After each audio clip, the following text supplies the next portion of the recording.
If I was going with a bunch of young men and women on a bus and we drove by a beautiful mansion, it's just a gorgeous house on top of a hill, just an absolutely beautiful, stunning house.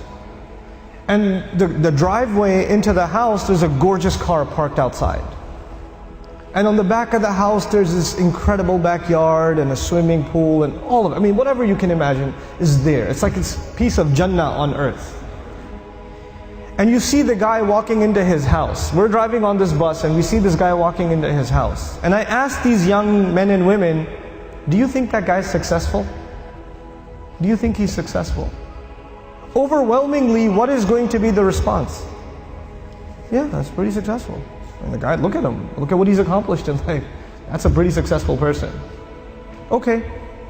When you take a picture of someone graduating from college, they're shaking hands with the president of the university, they're being handed their diploma, and somebody asks you, you think that's successful? What are people going to say?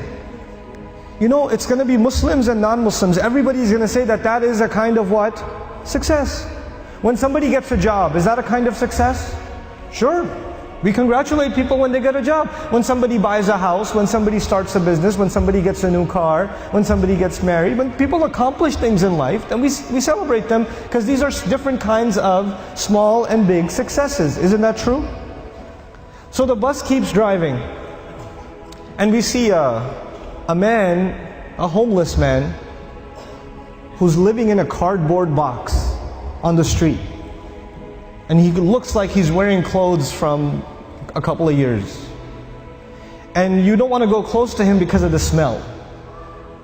And I ask my students, do you think that guy's successful? What do they say? They say he's not successful. Now imagine if I was riding in this bus, but in this bus there were not Muslim boys and girls, but they were Christian boys and girls, or Jewish boys and girls, or atheist boys and girls, or agnost boys and girls, or Buddhist boys and girls. And I asked them the same exact question. Do you think their answers would be the same? Yep, their answers would be the same. That's the problem. The problem is the way we think about success and the way we think about failure. For Muslims, it's supposed to be different. All human beings can see it a certain way, that's fine. They have the apparent view of success and failure.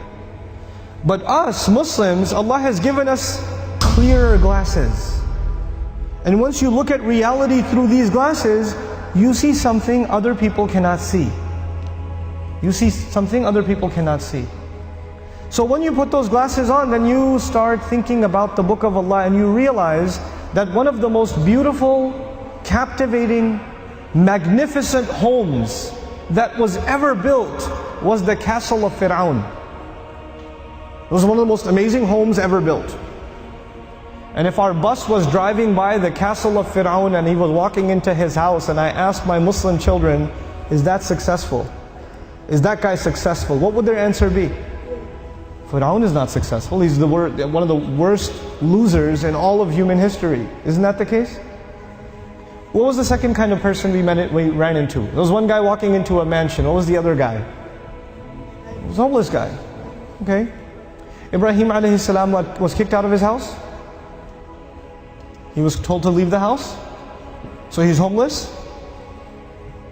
Well, was he successful? He was. Actually, he's one of the most successful human beings that ever lived. Now the Quran is teaching me that a homeless man is successful and an incredibly wealthy man is what? A failure. You know what the Quran is teaching me? The Quran is teaching me that success has nothing to do with wealth. And failure has nothing to do with poverty. Success and failure are different concepts for us than they are for everybody else.